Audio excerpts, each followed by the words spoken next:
पत्र लेखन। औपचारिक पत्र का प्रारूप। सेवा में। विषय महोदय, पत्र का मुख्य भाग, आपका आज्ञाकारी शिष्य, तुम्हारा भाई, नाम, दिनांक। अनौपचारिक पत्र का प्रारूप।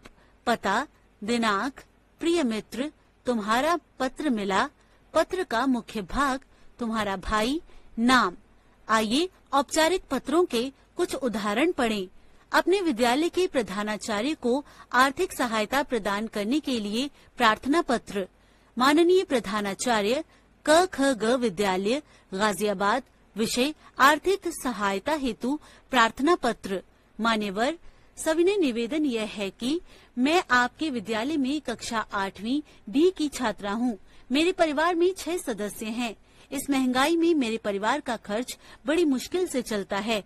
मेरे परिवार की कमजोर आर्थिक स्थिति की वजह से मेरे लिए अपनी पढ़ाई जारी रखना बहुत कठिन है। मैं आपसे विनम्र प्रार्थना करती हूँ कि आप पिछली कक्षाओं में आए मेरे परीक्षा परिणामों को देखते हुए मुझे कुछ आर्थिक सहायता प्रदान करें, जिससे मैं अपनी पढ़ाई जारी रख सकूं। आपकी कृपा ही अब मेरे भविष्य निर्माण में सहायक हो सकती है। कृपया मेरी प्रार्थना स्वीकार करें। धन्यवाद। आपकी आज्ञाकारिणी शिष्या क ख ग।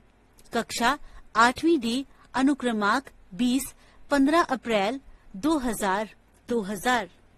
पुस्तक विक्रेता को पुस्तकें मंगवाने हेतु पत्र। प्रबंधक, 5 फिंगर्स एजुकेशंस, प्लॉट नंबर 16-17, आर्य नगर, नागपुर 440030। महोदय, आपका सूची पत्र प्राप्त हुआ। मुझे निम्नलिखित पुस्तकों की आवश्यकता है। मैं 500 रुपए का अग्रिम मनी ऑर्डर भेज रहा हूँ। कृपया निम्नलिखित पुस्तकें VPP द्वारा शीघ्र भिजवाएं। ध्यान रखें, सभी पुस्तकें नवीन संस्करण की हों तथा कटी फटी ना हों तथा उन पर उचित कमीशन काटा गया हो। मैथिली हिंदी पाठ्य पुस्तक 2 प्रतियां। शैली व्याकरण 8, 2 प्रतियां। अंग्रेजी व्याकरण 8, 9 प्रतियां। विश्व प्रसिद्ध लोक कथाएं 3 प्रतियां। विक्रांत द्विवेदी, ग्राम मोहगांव, जिला गोंदिया, दिनांक 15/7/2000। किसी पत्रिका के संपादक को अपनी रचना छपवाने हेतु पत्र लिखिए। संपादक महोदय, नंदन, कस्तूरबा गांधी मार्ग, नई दिल्ली 110001। दिनांक 26 जुलाई 2000। विषय रचना छपवाने हेतु प्रार्थना पत्र। माननीय महोदय, सविनय निवेदन यह है कि मैं आपकी प्रतिष्ठित पत्रिका का एक नियमित पाठक हूँ। मैं इस पत्र के साथ अपनी एक कहानी, जिसका शीर्षक है सुबह का सूरज, संलग्न कर रहा हूँ। मैं ये प्रमाणित करता हूँ कि यह मेरी स्वरचित तथा अप्रकाशित रचना है। मुझे विश्वास है कि आप इस रचना को अपनी पत्रिका में प्रकाशन के योग्य पाएंगे तथा इसे प्रकाशित कर मेरा उत्साहवर्धन करेंगे। रचना वापसी के लिए टिकट लगा लिफाफा संलग्न है। सधन्यवाद। भवदीय किरण वर्मा, 16/24, सरिता विहार, नई दिल्ली। पेड़ पौधों के अनियंत्रित कटाव को रोकने के लिए जिलाधिकारी को पत्र। परीक्षा भवन, नई दिल्ली। जिलाधिकारी महोदय, कड़कड़डूमा, नई दिल्ली। विषय पेड़ पौधों के अनियंत्रित कटाव की रोकथाम हेतु। महोदय, ये पत्र मैं अपने इलाके के सभी निवासियों के प्रतिनिधि के रूप में लिख रहा हूँ। हमारे इलाके में इन दिनों चारों ओर कंस्ट्रक्शन का कार्य प्रारंभ हुआ है। बड़ी बड़ी कंपनियों और बिल्डर्स ने जमीनें खरीद ली हैं और ऊंची ऊंची इमारतें खड़ी करने की तैयारी कर रहे हैं। इसके लिए वे लोग जंगलों को साफ करने में लगे हुए हैं। बड़े बड़े पुराने वृक्ष काटे जा रहे हैं। ये लोग अपने स्वार्थ में अंधे होकर इसके दुर्गामी परिणामों को नजरअंदाज कर रहे हैं। भवन, इमारतें, मकान, फ्लैट्स आदि सभी आवश्यक हैं, किंतु इन सभी का निर्माण हरियाली को बिना नष्ट किए भी किया जा सकता है। मुझे लगता है कि सरकारी तंत्र भी इन लोगों के साथ जुड़ा हुआ है। प्रशासन का तो यह कर्तव्य होना चाहिए था कि वह इस शर्त के साथ इन लोगों को जमीन आवंटित करता कि ये पेड़ पौधों को हानि नहीं पहुंचाएंगे। पेड़ तो पर्यावरण की सुरक्षा करते हैं। हमें इनसे ऑक्सीजन मिलती है तथा ये भूमि क्षरण को रोकते हैं। पेड़ पौधों की कटाई तो दंडनीय अपराध है।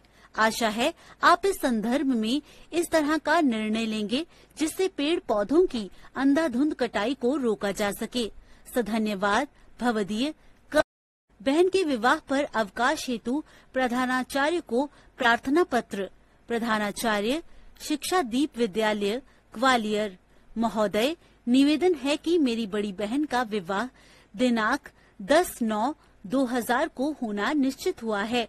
विवाह में कई कार्यों का प्रबंध मुझे ही करना है, अतः आपसे प्रार्थना है कि मुझे दिनांक 9/9/2000 से 11/9/2000 तक 3 दिन का अवकाश प्रदान कर कृतार्थ करें।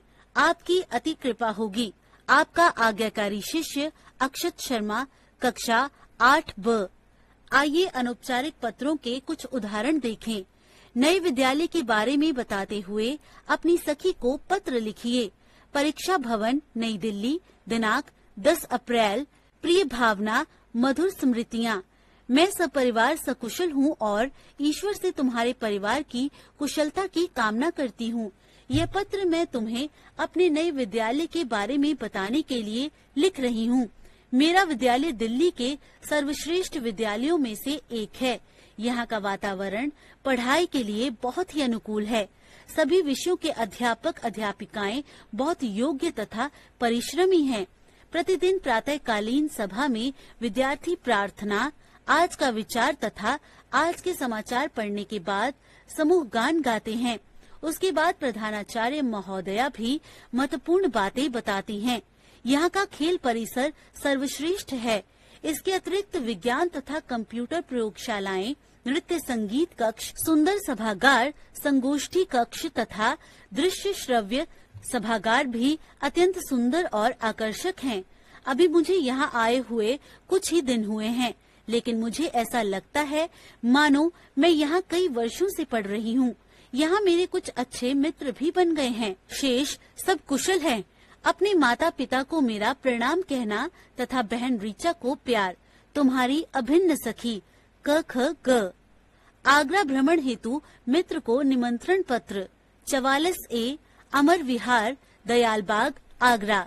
दिनांक 29/11/2000। प्रिय अजय, नमस्ते। काफी समय से तुम्हारा कोई पत्र प्राप्त नहीं हुआ है। आशा है तुम कुशल पूर्वक होंगे। मैं कई वर्षों से तुम्हें आगरा भ्रमण का निमंत्रण दे रहा हूँ, परंतु तुम आ नहीं सके हो। इस बार क्रिसमस की छुट्टियों में तुम अवश्य ही आगरा के भ्रमण का कार्यक्रम बना लेना। यह तो तुम जानते ही हो, ताजमहल शहर आगरा का एक ऐतिहासिक स्मारक है। यहाँ ताजमहल के अलावा अकबर का मकबरा, इत्मादुद्दौला का मकबरा, स्वामी बाग मंदिर जैसी सुंदर इमारतें हैं। अकबर की राजधानी रहा फतेहपुर सीकरी नगर भी आगरा के समीप ही स्थित है। आगरा का भ्रमण करके तुम्हें जहाँ भ्रमण का आनंद मिलेगा, वहीं अनेक ऐतिहासिक जानकारियाँ भी प्राप्त होंगी। आशा है इस बार तुम अवश्य ही अपनी स्वीकृति की सूचना से अवगत कराओगे। चाचा जी एवं चाची जी को मेरा प्रणाम। रिया को प्यार। पत्रोत्तर की प्रतीक्षा में तुम्हारा अभिन्न मित्र दिवेश गर्ग। नए विद्यालय के बारे में बताते हुए अपनी सखी को पत्र लिखिए। 14/329 विकास नगर, लखनऊ। दिनांक 1/1/2000। प्रिय अनुज, खुश रहो। इधर लगभग 1 महीने से तुम्हारा कोई पत्र नहीं मिला।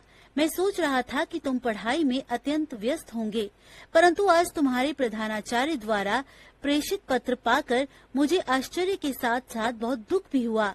उन्होंने बताया कि तुम बुरी संगति में फंस गए हो और तुम्हारा ध्यान पढ़ाई की ओर नहीं है। अनुज, तुम्हारे इस व्यवहार से मुझे हार्दिक दुख पहुंचा है। यदि पिताजी और माताजी को इस बात का पता चलेगा तो उन्हें भी बहुत दुख होगा, क्योंकि उन्हें तुमसे बहुत उम्मीदें हैं। भाई, बुरी संगति का परिणाम बहुत ही बुरा होता है। ऐसे लोग कभी भी सफलता नहीं पाते हैं। इसलिए हमारा अनुरोध है कि अभी भी समय है। आज से ही अपनी इस बुरी संगति को छोड़ दो और अपने अध्यापकों की आज्ञा का पालन करते हुए पढ़ाई में अपना मन लगाओ। पत्र का उत्तर शीघ्र देना। तुम्हारा बड़ा भाई अभिषेक। रुपए मंगवाने के लिए पिता को पत्र 125 राजनगर अहमदाबाद दिनांक 14/9/2000। पूज्य पिताजी सादर, मैं यहाँ स्वस्थ एवं सकुशल हूँ। ईश्वर से आपकी कुशलता की कामना करता हूँ। आज ही मेरी त्रैमासिक परीक्षाएं समाप्त हुई हैं। मेरे सभी प्रश्न पत्र अच्छे हुए हैं। आशा है इस कक्षा में भी मैं पिछली कक्षा की तरह ही प्रथम स्थान प्राप्त करूंगा। मुझे कुछ सहायक पुस्तकें खरीदनी हैं ताकि मैं और अच्छी तरह से पढ़ाई कर सकूं। अतः मुझे 5000 रुपए की कृपा करें। शेष कुशल है। माताजी तथा बड़ों को प्रणाम और छोटों को प्यार। आपका प्रिय पुत्र मनु। कक्षा में प्रथम आने की सूचना देते हुए अपने पिताजी को पत्र लिखिए। छात्रावास दयानंद सरस्वती विद्यालय अलवर राजस्थान 22 जनवरी 2000। आदरणीय पिताजी, सादर चरण स्पर्श। परम पिता परमात्मा से आपके अच्छे स्वास्थ्य की शुभकामनाएं करता हुआ पत्र आरंभ करता हूँ। आपको यह जानकर प्रसन्नता होगी कि मैंने इस वर्ष अपनी कक्षा में सर्वाधिक अंक प्राप्त करके प्रथम स्थान प्राप्त किया है। इस सफलता का कारण माँ का आशीर्वाद और आपके द्वारा दिया गया उचित दिशा निर्देश ही रहा है। छात्रावास में कदम रखने से पूर्व आपने मुझे बुरी संगति से बचने और कठोर परिश्रम करने की नेक सलाह दी थी। मैंने इन दोनों बातों को सदैव ही ध्यान रखा। भविष्य में भी मैं परिश्रम करके इस स्थान को बनाए रखने का प्रयास करता रहूंगा। आपके आशीष और प्रेरणा भरे पत्र की प्रतीक्षा रहेगी। माँ को चरण वंदना और छोटी बहन को प्यार। आपका पुत्र राघव।